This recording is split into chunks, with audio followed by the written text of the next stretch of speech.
Hi, this is Dr. Gregory Sadler. I'm a professor of philosophy and the president and founder of an educational consulting company called Reason.io, where we put philosophy into practice. I've studied and taught philosophy for over 20 years, and I find that many people run into difficulties reading classic philosophical texts. Sometimes it's the way things are said or how the text is structured. But the concepts themselves are not always that complicated, and that's where I come in. To help students and lifelong learners, I've been producing longer lecture videos and posting them to YouTube. Many viewers say they find them useful. What you're currently watching is part of a new series of shorter videos, each of them focused on one core concept from an important philosophical text. I hope you find it useful as well.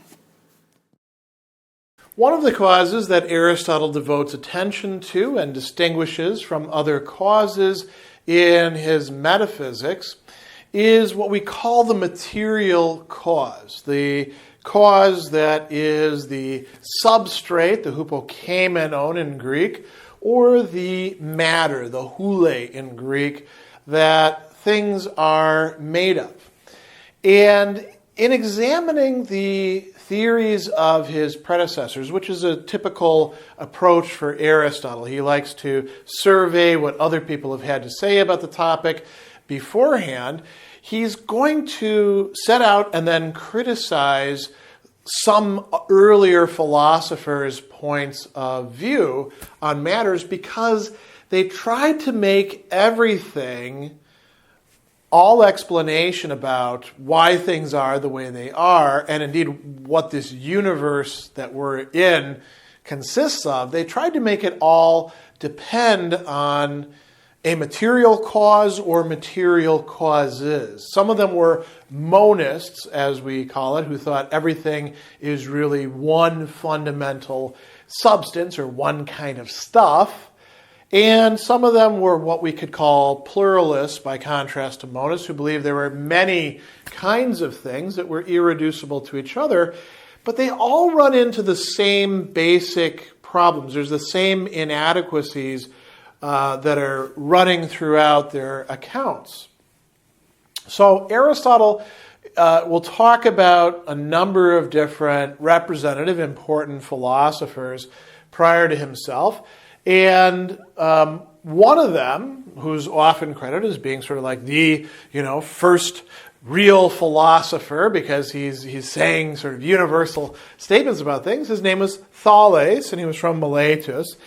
And he said the rather counterintuitive thing that everything is really water. Now, why is that a metaphysical view? Because you are talking about the totality. You are trying to say what everything is made of. And you could say to yourself, he must have been nuts. How could anybody possibly think that everything is water? Well, he had some reasons for that. He looked at the fact that water expands and contracts, and we can see it having three different forms in our everyday experience, at least if we live in places that are cold enough for it to freeze. And, we can heat it up and we get vapor and we have the liquid. And he also, according to Aristotle, thought that the seeds of things were moist, so that everything living is really in some way a modification of water. And this fits in with this sort of emphasis on the material cause. They were interested in what underlies and persists as being the principle or cause of things. So in his view, it's the water that actually stays the same, not in its qualities. It can be gaseous, or it can be frozen, it can be dense, it can be rarefied, it can be all different sorts of things, but it's still the same stuff, water, that everything else would just be modifications of, would be composed of. And that's one possibility. Another person, not long after Thales, Anaximenes, said that no, it's not water, instead it's air. And then Aristotle will bring up yet another pre-Socratic thinker, Heraclitus of Ephesus, who doesn't actually say that everything is composed of fire, but rather that there's a fire sort of, running through everything. But Aristotle takes him as being a monist who's holding that everything truly is fire. Now, Heraclitus himself said that everything is in change, in flux. It's a little bit more of a complex theory, but we can put that aside for the moment. And then he brings up Empedocles, who said, well, all of those things are basic elements, basic substance of the universe, water, air, fire, but to them we'll also add earth.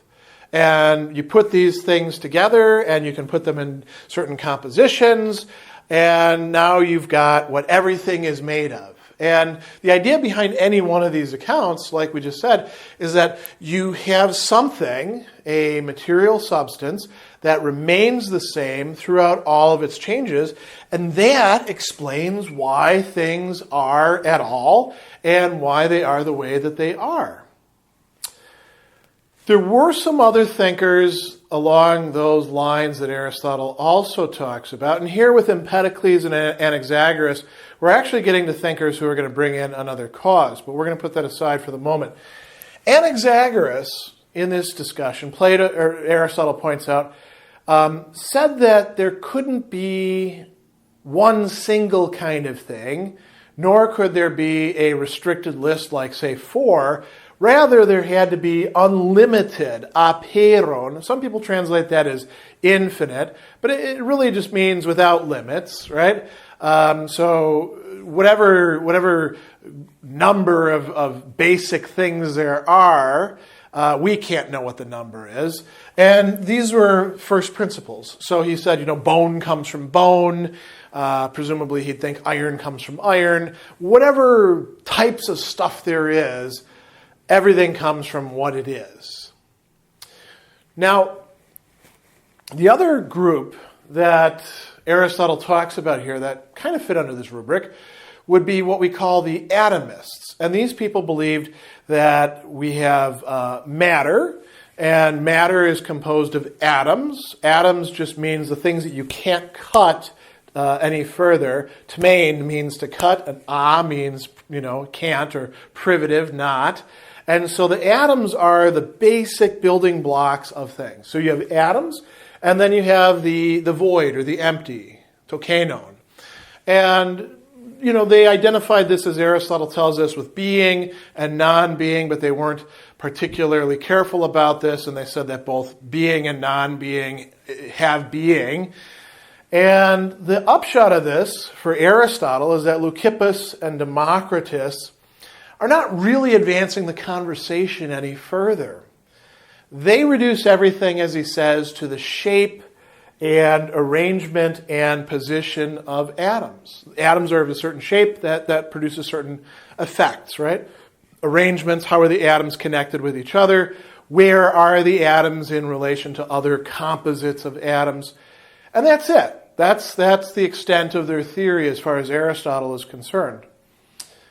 And he identifies a set of problems with any account that is going to reduce everything to a material cause. There's something attractive about it, saying, well, if we can just get to the fundamental building blocks, we'll know how everything works. But that doesn't get you a full explanation of things. It can't account, as he's saying, for why the material things are or become what they are and the way they are. You can't account for that fully. One thing that he criticizes them for having ignored, although sometimes, gotten close to figuring out, is what we call the formal cause, the essence, the ousia, or the formula, the to ti esti, what it is to be, that thing, right? And it's not enough to say of the bronze statue that it's bronze.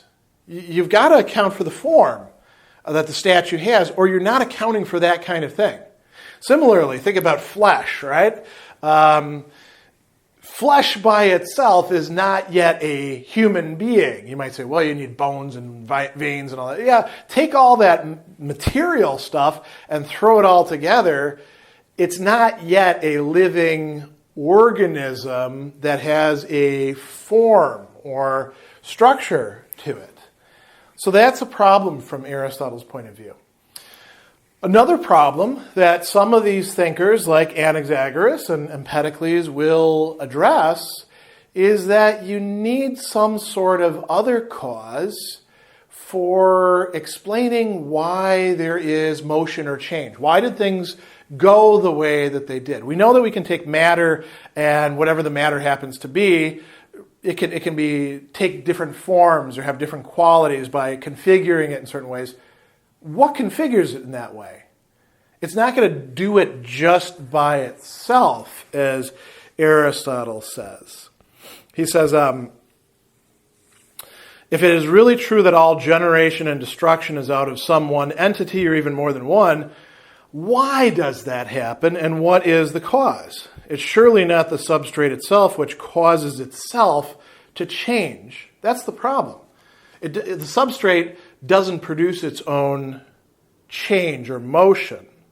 So he says, what I mean is that neither wood nor bronze is responsible for changing itself. Wood does not become a bed, nor bronze a statue. But something else is the cause of the change. And we can say this even with things that are not human-made artifacts, but other types of bodies that we encounter, living beings, for example, they're going to be affected by something that brings about the change. They may have their principles of motion to some degree within themselves, but some of it will also be caused from the outside, and we need to explain that. The other thing that he says that's important here is that these accounts that say that everything is one substance or even just a set of substances, they're kind of implausible and they seem rather arbitrary. Why should it be fire? Why should it be water? Why should it be this? Why should it be that? This doesn't provide a full intelligibility to us for the individual things and the cosmos as a whole. And that's part of what metaphysics really ought to supply in Aristotle's view. So these accounts that are based on material causes, whether they're, you might say proto-scientific or whether they're mythological, they're really not going to cut it. And the problem is, from Aristotle's perspective, they're not recognizing the importance and the contribution of the other three causes.